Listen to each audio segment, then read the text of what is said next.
Welcome to the Co-Authoring Chronicles podcast, 2 voices, 1 tale. Hello, everyone, and welcome to our podcast. I'm Helencorvis, author. Today, what we wanted to talk about was examples in writing and literature and prose that describe moments that give you as a reader and others just kind of that gut-wrenching moment. And Steaphan, when he first proposed this idea about like these kind of gut-wrenching moments, it actually made me ask, what do you mean by that? What is gut-wrenching? Like, do I have to, I kind of for a moment wanted like some kind of engineering specification. And Steaphan was like, it emotionally moves you. At least I think that's what you said. Is that about right? Yes, it is. Yeah. The things that, make you talk to your books, you're reading, or relate or whatever it may be. But yeah. Mm.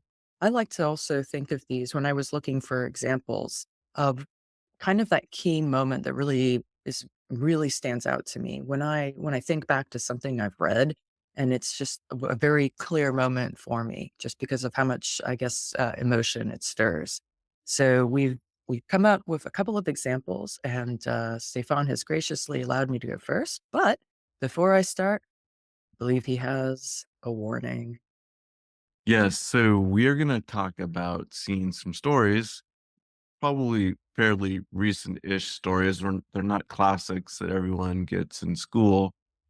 So there may be spoilers here. So we'll introduce the book, the author, and please fast forward or do what you need to do if it's on your to be read list and you don't want any spoilers. Mhm. Very wise. And a good indicator of Stefan's selections. I'll admit I kind of cheated on the assignment now. Stefan, you didn't know this, but my first example is actually from Charles Bukowski. He's a German American writer, poet. He liked to express himself in many different forms, and he's pretty famous. Unfortunately, he's also semi recently deceased, but I don't actually go in for a lot of poetry, but I love Charles Bukowski's poetry, and I wanted to read one for me that's always been very striking, and I feel it kind of qualifies for this category. So I'd like to read it now. And in the spirit of warning people, I tried to choose topics that both like kind of applied to our sci-fi, romance, supernatural horror. So there is some descriptions potentially triggering events in this poetry. All Scary right. stuff. Yes. Okay. Okay. The poem is called Freedom. He drank wine all the night of the 28th, and he kept thinking of her. The way she walked and talked and loved, the way she told him things that seemed true but were not. And he knew the color of each of her dresses and her shoes. He knew the stalk and curve of each heel, as well as the leg shaped by it. And she was out again, and when he came home, and she'd come back with that special stink again. And she did. She came in at 3 a.m. in the morning, filthy like a dung-eating swine, and he took out the butcher's knife, and she screamed, backing into the rooming house wall, still pretty somehow, in spite of love's reek, and he finished the glass of wine, that yellow dress, his favorite, and she screamed again. And he took up the knife and unhooked his belt and tore away the cloth before her and cut off his and carried them in his hands like apricots and flushed them down the toilet bowl, and she kept screaming as the room became red. God, oh God, what have you done? And he sat there, holding 3 towels between his legs, not caring now whether she left or stayed, wore yellow or green or anything at all. In one hand holding and one hand lifting, he poured another wine. Wow. Um, that's heavy. It's always been his one poem that's really stuck with me. It's short, in my opinion, for a poem, but it tells a whole story, and, that's I don't know, I think sometimes we need to consider when we talk about writing, we've discussed about whether it's when it's okay to break the rules of grammar or, moments where it's like appropriate to kind of branch out. And I feel poetry kind of fits that, right? It doesn't necessarily follow a lot of grammatical rules, but in some ways it also still tells a story that's moving. So, now that you've had a few seconds while I've been talking to process, is there anything else that kind of stands out for you? It doesn't have to be. It is a heavy poem.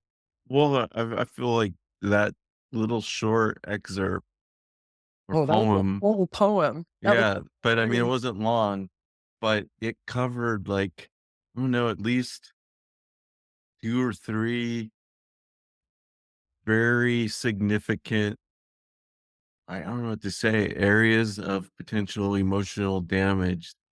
It Mm, covered, yeah. just in that little, Yeah, there's um, what, infidelity, yeah, there's, body alcoholism. mutilation, Yeah. yeah, alcoholism, the mutilation, there's kind of this threat of of violence as well, potential Mhm. domestic abuse, Yeah. uh, yeah, Bukowski was not a happy, poet Yeah. many times. I don't think he was a happy person many times either, so Wow, yeah, that was packed full. Packed mhm. full of emotion. You're gonna make it hard for me to compete with that in my piece here, but That's why it's not a competition. oh, good, good, good. I have to give a little bit of background on this. So I have an excerpt from Iron Heart by Deena Varella. This is book 2 of Crier's War. Um, the story, I'll give you the background just for this passage that I'm gonna read is um about a princess who has forsaken her title and family. She's an automa, which is a non-human, um, I don't want to say android, but non-human magic-based alchemy that creates life in these beings, but they are a little bit kind of robotic in how they Sounds think. like a golem. Sort of, yeah, you could say that.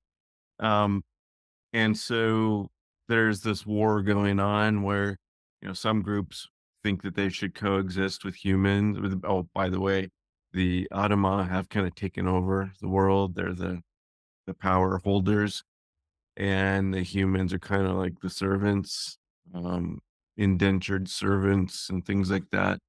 Uh, so there's 2 kind of warring factions. One's like, "We should coexist with the humans, and they're great, we're great." And the other group is, well, actually, there's 3.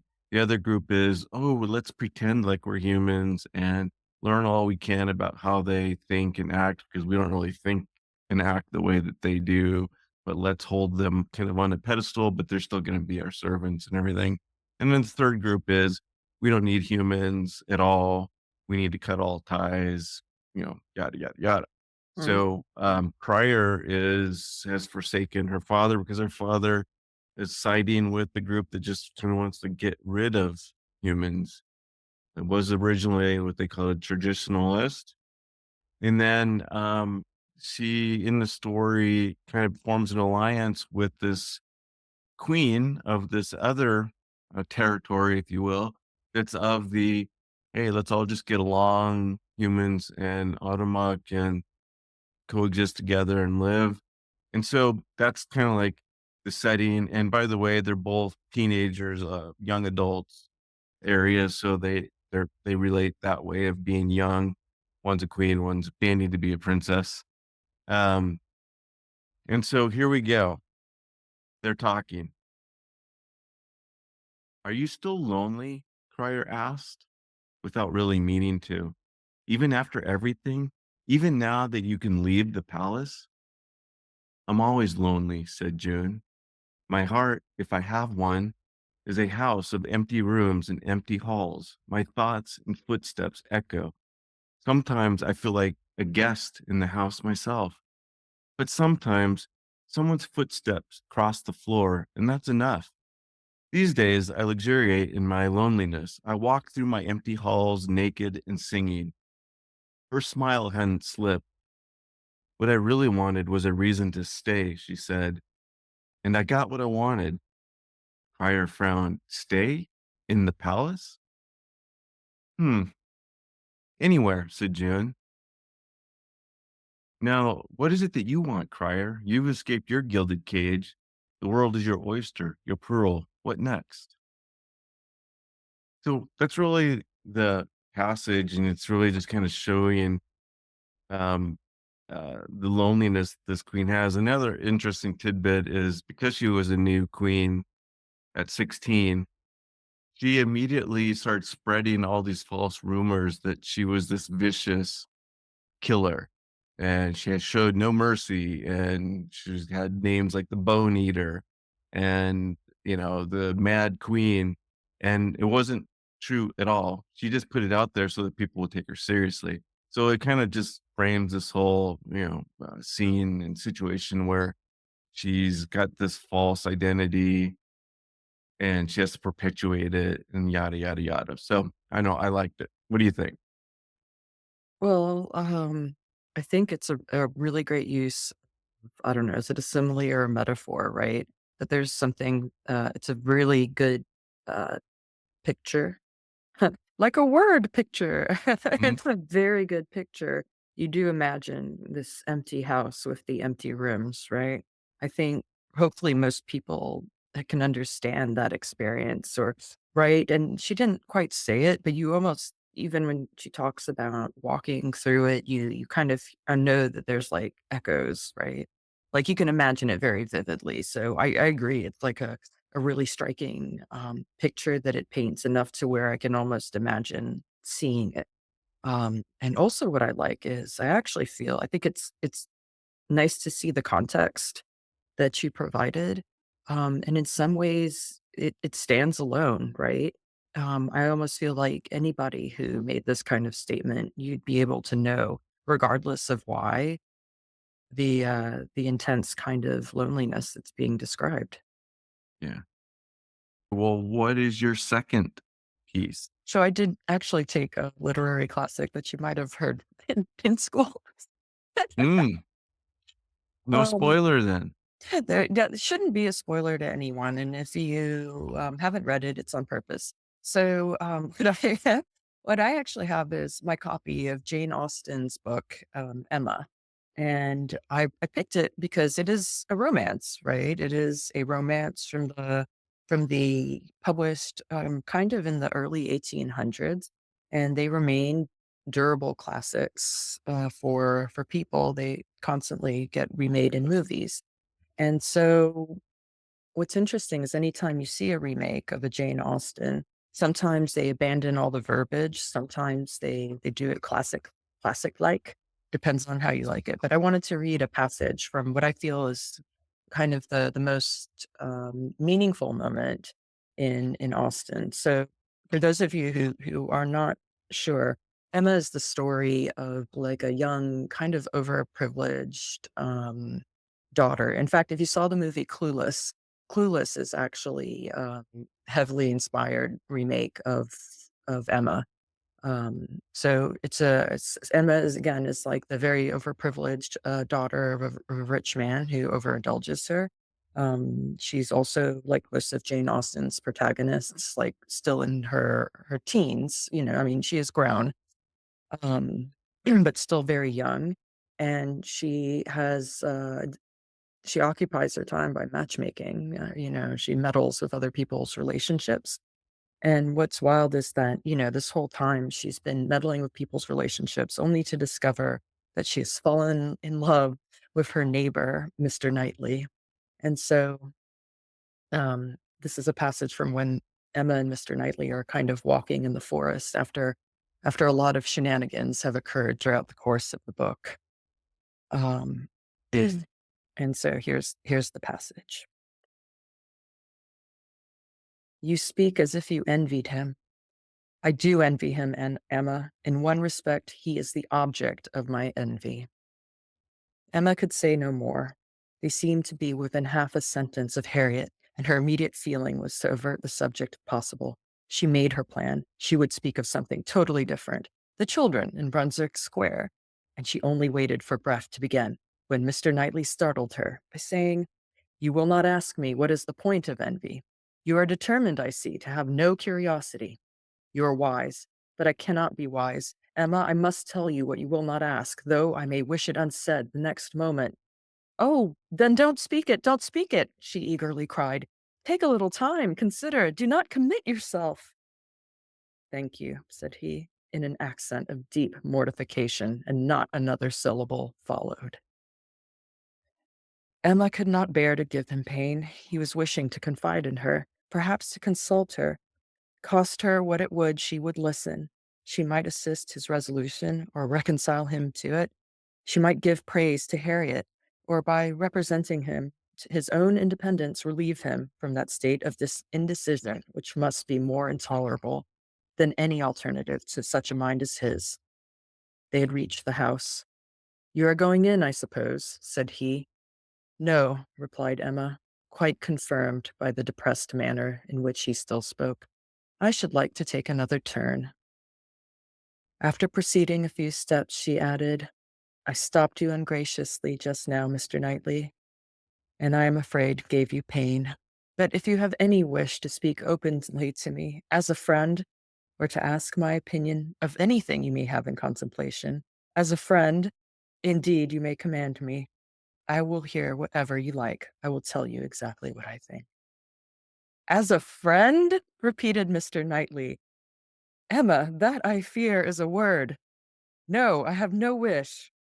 Stay, yes, why should I hesitate? I've gone too far already for concealment. Emma, I accept your offer. Extraordinarily as it may seem, I accept it and refer myself to you as a friend. Tell me then, have I no chance of ever succeeding?"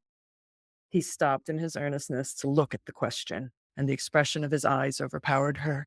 "My dearest Emma," said he, "for dearest you will always be, whatever the event of this hour's conversation. My dearest, most beloved Emma, tell me at once. Say no, if it is to be said." She could really say nothing. "You are silent," he cried with great animation, "absolutely silent. At present, I ask no more." So that's the end of the scene. And some people find work from the early 1800s to be inaccessible to because of the language. So I'm gonna put you on the spot, Steaphan. I don't know. Were you able to, I guess, to get the same feeling myself and other Jane Austen fans get when they kind of run through this thing? Well, I was sitting here thinking, wow, how early or was what is the friends to lovers the thing, a trope? You know, we did our trope list back in the early 1800s. Right? Oh man, that's excellent call out, right? That is exactly, I think that's exactly what this story, one of the tropes in this story. I've never thought about looking at older work and calling out the tropes. But that's exactly it, right? She's there determined to be his friend, and he's getting all upset because he's actually in love with her, and she keeps trying to be a good friend. Hmm. And this is towards the end of the book when she's done so much ridiculous stuff that she's convinced that he must hate her, and he's probably gone and fallen in love with someone else, and she's trying to heroically bear the pain. Um, Wow. No, I think you're right. I mean, of course, it does take an extra level of concentration to get what the author's putting out. Um, yeah, for sure. yeah. But But I it think you still comes through. yeah, I think you've called it out. The story is the same, right? Yeah. Sometimes. All right. Yeah. All right. Okay. So this will be the final one here, and I'm gonna read from "The Once and Future Witches" by Alix E. Harrow. A little bit of background on this particular scene. The scene opens up with a main character named Juniper. She and her sisters come from a horrific family, really a lot of family issues, especially with their father. The mother died early. This is in the 1800s, and she escapes her. Well, actually, she indirectly murders her father, who's abusive and everything, and she runs away to New Salem. There's themes of witchcraft, of course, with the title all throughout. They were uh, kind of the premise that kind of all women have a little bit of witchcraft in them. Some use it more than others. It's handed down. The three sisters had a grandmother who was caring and nurturing, and they learned a lot from her. Anyhow, so Juniper escapes to New Salem, and somehow all three of her sisters end up showing up there in New Salem. She gets there, she's all excited. She finds her sisters. There's a women's suffrage movement in the town. She joins it. Juniper joins it. She's really excited. She's basically had no interaction with people because of her horrible childhood, her family situation, and she's part of something. She's very fiery and action oriented, I guess is a good way of saying it. And she's very excited about this. They wanted to march during the local fair that they have yearly in their town, New Salem. The city council said, "No, we don't really want you women to do that." And yeah, no, well, you need to stay at home. Of course, Juniper says, "Hell no, we're going. We'll find a way to sneak into the fair and we'll march." And so she does. And so this is where the scene leads in on chapter 12. The whispers wither and die. A dozen pair of eyes land on Juniper. She gives them a beatific smile. "Morning, ladies. Bella, what are you doing here?" She doesn't wait for an answer. She grabs one of the spindly chairs by the window and perches on the very edge, knees wide and hands crossed atop her staff, still beaming. The smile dims when she catches sight of the secretary and the swollen bruise along her jaw. "So you made it out all right. The others too?" The girls nod, a furtive flash of pride in her eyes. "We think Electra's got a busted rib, but she'll be all right." It occurs to Beatrice to wonder how exactly they all escaped unscathed, and if perhaps the respectable members of the Women's Association have a few words and ways they shouldn't. Guilt crosses Juniper's face, a foreign expression, but she banishes it with a little shake of her head. "Well, I hope at least we can all agree." Miss Stone, who has until now been standing perfectly still, clears her throat to ask, "On what exactly?" Juniper apparently doesn't hear the tension lurking in Miss Stone's voice, like an unsprung trap. She meets her eyes squarely. "That we aren't going to get a damn thing by asking nice and minding our manners. That we need to make use of every weapon we have, or they'll beat us bloody in the streets." Juniper leans forward, that swaggering smile returning. That it's time for the women's movement to become the witches' movement. The silence following this statement is so profound that Beatrice imagines she can hear the veins pulsing in Miss Stone's temples. Juniper speaks into the quiet, heedless. "It was witching that saved me in the street yesterday, and it's witching that will win us the vote. More than just the vote. Back in the old days, women were queens and scholars and generals. We could have all that back again. My sister, Bella, I mean, this is Agnes, our other sister." A look of genuine horror crosses Miss Stone's face as she contemplates the prospect of another Eastwood. "Anyway, Bella has been doing some research about that tower we saw in the equinox. I think it's—" Juniper's eyes cross Bella's, and Bella knows that Juniper has guessed what the tower is, what the sign of the three circles must mean. "I think it's important that it might bring witching back to the world." Juniper looks around at the stone still women. "What do you say?" None of them answer. Miss Stone exhales a very long sigh into the silence and lowers herself into her chair. She leans back, regarding Juniper with an almost bewildered expression, as if she can't understand how someone so young could be so powerfully irritating. Miss West, the Women's Association has no interest in your wild theories or dangerous ideas. The smile slides off Juniper's face like frosting off a too hot cake. Well, as a member of the Women's Association, I think Miss Stone produces a bitter huh of laughter. Oh, you are certainly no longer that. Excuse me? I, as president of the association, do officially expel you from our company and deeply regret ever having granted you membership. Juniper is standing now, fingers white around her staff. How dare you? Miss Stone counts on her fingers, voice very cool. You organized an illegal assembly against the will of the association. You made a public demonstration of witchcraft. You endangered the lives of 6 fools who followed you into your treason. Saints only know what else you did. The rumors are nearly too wild to believe. Perhaps you have a pair of black horns on your head. It goes on a little bit, but that's the main part that I wanted to read. And it really, at this moment, Juniper's world comes crashing down. She was very excited, thought they were, doing something powerful for women's suffrage, and she wanted to take it to the next level, and really believed that the women's suffrage movement was there was no stopping them, and she was on board with that, and then boom, it all came crashing down. So I you have to really read the rest of the story. It doesn't probably do it justice, but um anyhow, well, what do you think of that, Helen? So, I actually thought you introed it fantastic. The one thing that stands out when I was listening to you read was again as you called it out, it's the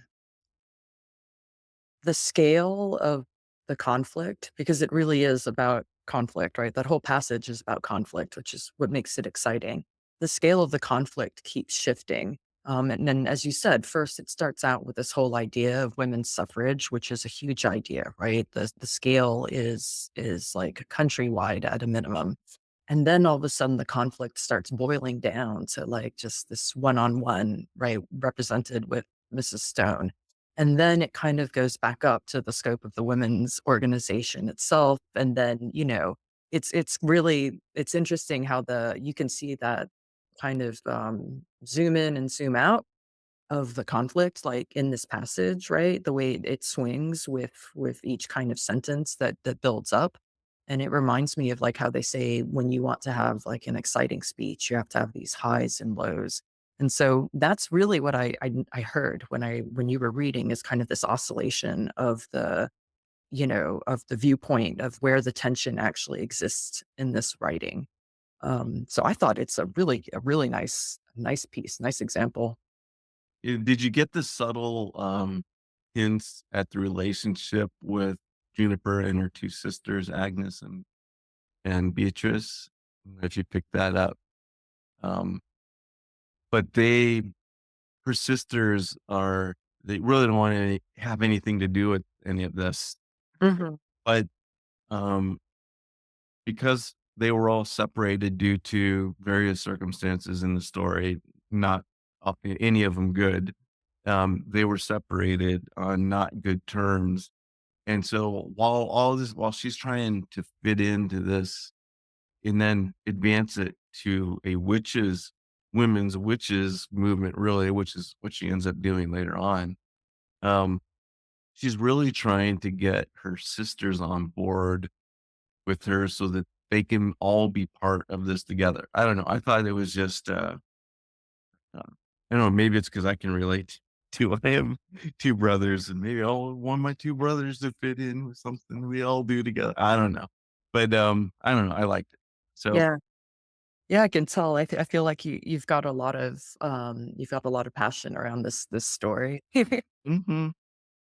Often, I don't know if I'm crazy or what, but you know what? When I pick up my books to read at night, Mhm, I mentioned it earlier in this episode, I do sometimes talk to them. I'm like, mm, I'll talk to a character like, okay, so and so, what are you doing? Okay, Juniper, what's next, or how are you going to solve this, or Yeah. you know, I do often talk right when I'm cracking the book open to start reading for the evening.